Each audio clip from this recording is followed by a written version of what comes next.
La suite de Smart Imo avec un vrai sujet de société maintenant, la cohabitation intergénérationnelle. On parle d'étudiants, on parle de retraités et on en parle avec vous, Mélanie Slufsik. Bonjour. Bonjour. Vous êtes présidente et cofondatrice de Colibri.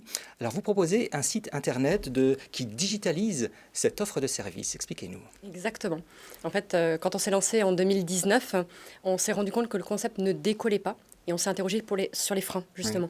Oui. Et le fait que le concept ne soit pas dans l'air du temps, ne soit pas accessible via les outils que tout le monde utilise au quotidien, donc le digital, l'Internet, on s'est dit, tiens, on a quelque chose à faire. Et du coup, on a pris ce concept-là et on l'a totalement intégré dans le digital. Alors, ça donne quoi concrètement? C'est un site internet sur lequel on rentre son profil, ce qu'on aimerait comme colocataire? C'est ça. En fait, aujourd'hui, on a créé ce site internet qui, en fait, part comme un peu un mythique. On base la rencontre des profils sur un matching des affinités de vie quotidienne. Ce que vous aimez en cuisine, la musique, vos centres d'intérêt, vos passions. Et surtout, on va un petit peu plus loin, c'est-à-dire qu'on fait se rencontrer des gens qui ont envie de partager une vie commune, qui ont envie d'échanger et d'aller beaucoup plus loin dans la relation. C'est pas qu'une simple chambre chez l'habitant où chacun fait sa vie. Il y a vraiment un partage attendu relationnel et de lien social. Alors, c'est un algorithme que vous mettez en place pour faire matcher les profils? Comment ça se passe? C'est ça. En fait, c'est 18 mois de travail, finalement, où on a testé le profilage, le matching, et aujourd'hui, on est capable de délivrer une automatisation de ce matching-là. Ça sort la semaine prochaine, en même temps que les résultats de Parcoursup, donc ça tombe très bien. Et c'est donner des points supplémentaires à telle affinité ou non. C'est le résultat d'un travail de collaboration avec nos propres utilisateurs. Alors, on parle beaucoup en ce moment quand même de fracture numérique, d'agisme. Vous allez vraiment à contre-courant de ces tendances? Totalement. En 2019, quand je me suis lancée, on m'a dit tu fais n'importe quoi, c'est pas possible, ça marchera pas.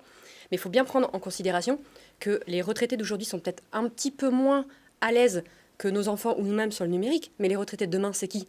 C'est vous, nous, nos enfants.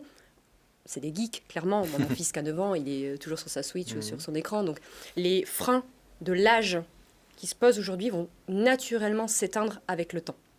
Quelles sont les relations qu'on crée lorsqu'on est étudiant et qu'on partage un appartement avec une personne âgée? Quelles expériences vous avez, quel vécu? On a des retours beaucoup plus positifs que ce qu'on pensait sur le papier au départ. Comme on a un grand travail de matching, déjà ils ont des affinités de vie commune, donc du coup ça se passe forcément mieux que si on présente des gens qui ne se correspondent pas. Mais c'est surtout qu'en fait on se rend compte dans le quotidien, il y a vraiment cet échange de services, cet échange de bienveillance, et ça va même plus loin. On a des fois des gens qui vont nous dire une relation amicale s'installe, on rit ensemble, j'attends l'étudiante le soir chez moi pour voir son sourire, pour pouvoir lui demander comment s'est passée sa journée. Et c'est ça qui est magique finalement, on rassemble dans un lieu de vie deux personnes qui ne se connaissent pas et qui finalement vont entretenir ce lien social et vont partager davantage de choses qu'eux-mêmes avaient prévues finalement. Alors ça marche tellement bien que vous recrutez beaucoup, oui. Des CDI, des CDD, des stages, vous allez faire un peu de tout? Alors c'est un peu de tout en fait finalement, c'est de la synergie de compétences et de profils avec quand même une tendance bien marquée sur la communication marketing. Donc on a recruté très récemment, on a du moins augmenter l'équipe au niveau du board, c'est-à-dire j'ai des associés, parce que j'étais toute seule depuis 18 mois. Donc on a recruté récemment Margot qui est sur la direction des opérations. On cherche quelqu'un sur la stratégie marketing, relations presse, etc. Et une équipe, on va dire des collaborateurs qui vont prendre en charge toute cette stratégie-là, autant sur le market com que sur le développement commercial, puisqu'on est en totale structuration. On a une rentrée étudiante qui s'annonce dans les jours prochains. On voit que la vaccination a fait son bout de chemin, donc ça réouvre le champ des possibilités. Et en quelques semaines, on a eu un bond d'activité de renommée, parce qu'on a aussi travaillé pour ça, on a gagné des concours, on s'est mis en avant pour dire qu'on a une solution aujourd'hui qui existe, qui est présente sur le marché.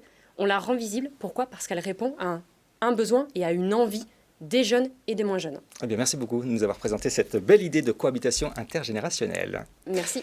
Eh bien, merci. On se retrouve dans un instant sur Smart Imo.